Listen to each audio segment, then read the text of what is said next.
Chemistry class में फिर से आप लोग का स्वागत है। आज हम लोग पढ़ेंगे vapour pressures.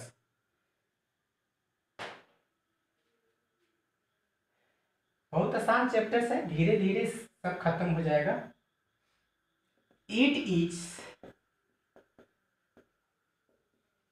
Defined as the vapour pressure exerted by the vapor pressure of liquid in such as called vapor pressure। फिर से पढ़ रहे। It is defined as the vapour pressure exerted by the vapour pressure of liquid in such as called vapour pressure. तो अगर हम लोग कोई close containers अगर लेते हैं, इसको समझने के लिए समझना जरूरी है। कैसा क्लोज कंटेनर, इसके इनसाइड क्या है? लिक्विड सॉल्वेंट या लिक्विड सॉल्यूशंस भी हो सकता है। लिक्विड सॉल्वेंट लिए हैं, पूरा फुल नहीं है। अब यह क्या होगा कि जब हम लोग टेम्परेचर से देते हैं, टेम्परेचर से देंगे, इसमें क्या करेंगे? टेम्परेचर से देंगे, पार्टिकल्स क्या होगा? हीट होगा। इसको हम लोग बोलते हैं लिक्विड सरफेस। लिक्विड सरफेस तो क्या होगा? जब हीट देंगे तो यह पार्टिकल्स क्या होगा? धीरे धीरे क्या होगा? यह अपना ऊपर जो है उठना स्टार्ट होगा। समझ में आ रही है? Upward direction. Then particles again downward directions drop होने लगेगा। समझ में आ रही होगी? Downward directions, upward directions, going and incoming, हमेशा यह होता रहेगा। तो ये जब क्या होगा? लिक्विड जब ऊपर जाएगा, फिर क्या होगा? नीचे आएगा। तो इस तरह से हमेशा अगर यह ऊपर धीरे धीरे उठना स्टार्ट होगा तो लेवल जो है क्या होगा? आपको लेवल कम होगा। समझ में आ रही है कि जब ये ऊपर उठना स्टार्ट होगा तो धीरे धीरे लेवल क्या होगा? लेवल या डिक्रीज हो जाएगा। क्या होगा? Decrease the level of liquid. Decrease होगा तो क्या हमेशा यह कम हो जाएगा? जी नहीं, यह क्या होगा? एक वैसा जो टर्म जो आएगा यह इतना पर आकर स्टॉप हो जाएगा। यह हमेशा जो है रिपीटेशन होता रहेगा। बात आया समझ में? मीन्स हम लोग बोल सकते हैं जैसे इसमें क्या है? H2। ठीक, ये भी जो है गैसीय स्टेट में भी इसको भी हम लोग क्या बोलते हैं? H2 ही बोलते हैं। तो ये क्या है? लिक्विड, और क्या है? गैस। समझ में आ रही है? और इसमें हम लोग टेम्परेचर्स दिए हुए हैं। समझ में आ रही है? और ये सिंबल्स भी यह जो है किसके का? यह जब लेवल स्टॉप हो जाएगा ना तो आपको बढ़ेगा ना तो घटेगा, इंक्रीज ना डिक्रीज। ठीक ना? यह लेवल घट जाएगा और यहां पर आकर क्या होगा? स्टॉप हो जाएगा। तो इसको हम लोग बोलते हैं इक्विलिब्रियम। इक्विलिब्रियम बोलेंगे हम लोग। ये समझ में आ रही है? इक्विलिब्रियम। तो इस तरह की कंडीशंस को हम लोग बोलेंगे जब इक्विलिब्रियम पर आ गया, इक्विलिब्रियम स्टेज पर, तो क्या होगा? हमेशा पार्टिकल्स कोलिजन्स होता रहेगा और इसमें जो प्रेशर्स जो लगेगा उसी को हम लोग बोलेंगे वेपर प्रेशर ऑफ लिक्विड। समझ में आ रही है? एक वैसा स्टेज आ जाएगा कि हमेशा यह कंटिन्यूअस होता रहेगा, तो उसी को हम लोग बोलेंगे वेपर प्रेशर। समझ में आया? तो हम लोग बोल सकते हैं वी कैन से दैट, हम लोग बोल सकते हैं क्या चीज कर सकते हैं, वी कैन से दैट, क्या चीज बोल सकते हैं, the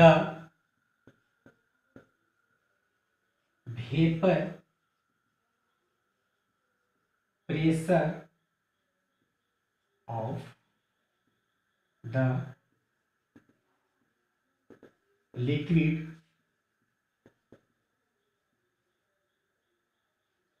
ejected by the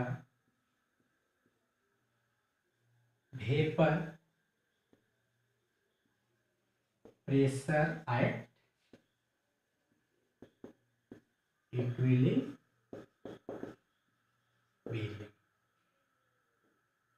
is called vapor pressure.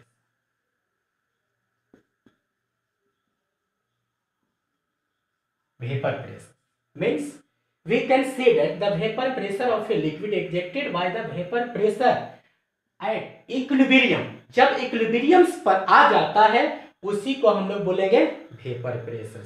यहां से क्लियर हो गया कंसेप्ट, अभी समझ में आ गया होगा, तो इसको कॉपी कीजिए, फटाफट कॉपी कीजिए। अभी डिफिनेशन, अभी बहुत सारी चीज इसमें सीखना है, सीखते जाइएगा।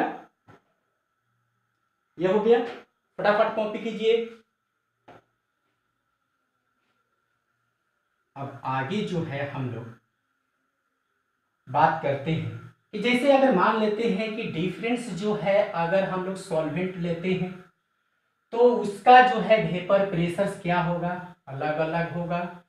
तो वे जो किसके कारण क्या होगा, या वोलेटाइल्स नेचर्स, किसके कारण होगा, वोलेटाइल्स, वोलेटाइल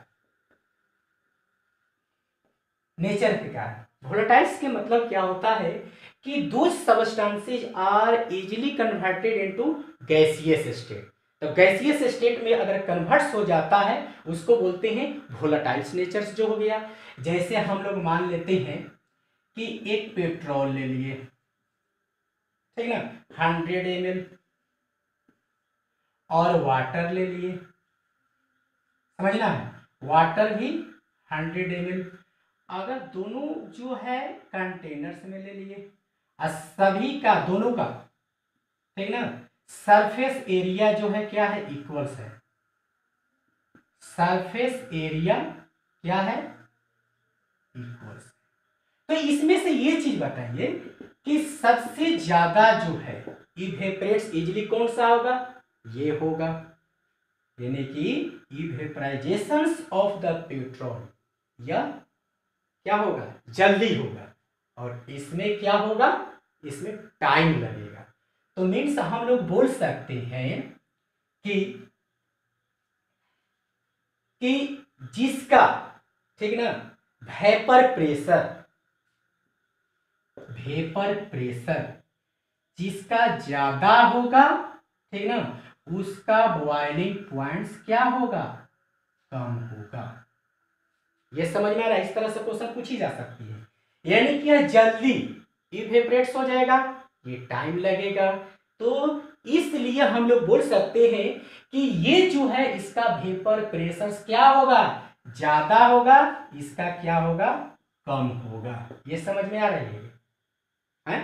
मीन्स इसका जो है बॉइलिंग पॉइंट्स जो है क्या होता है, कम होता है, इसका ज्यादा होता है। समझ में आया, इसका बॉइलिंग पॉइंट्स कम होता है, इसका बॉइलिंग पॉइंट्स ज्यादा होता है। यहां से क्लियर है कंसेप्ट?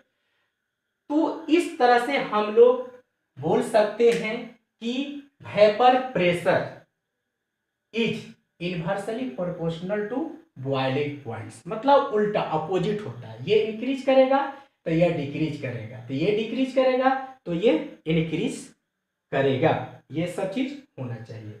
तो अगर मान लेते हैं कि अगर दो तरह के, अगर हम लोग लिक्विड्स लेते हैं, दो तरह का लिक्विड्स लेते हैं, एक H2O जैसे मैंने जो लिया, ठीक, ये भी H2O है, और यहां पर इसको हम लोग लिक्विड,